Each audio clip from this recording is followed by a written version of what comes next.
Who needs fruit juice when you can make fruit tea? All you need is some pineapple and some strawberries. Watch this.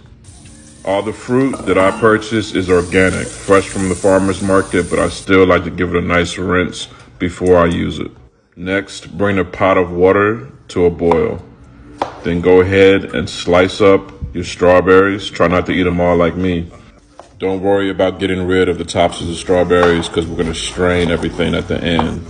Go ahead and also slice up your pineapple into nice chunks. Once your fruit is all prepared and your water is boiling, it's time to drop that fruit in that hot boiling water.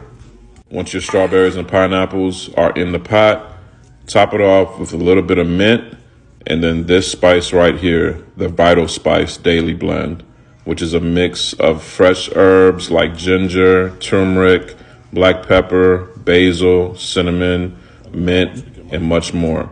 You can get it from UncleDibbz.com. Let that mixture come to a boil and then simmer for 20 minutes. Strain the tea directly into a teapot or over cups just like this. You can even serve this over ice just to help you cool down from this hot summer heat. So put that fruit juice down and try this Vital fruit tea instead. Full recipes on my site, link in bio. That's good, shorty.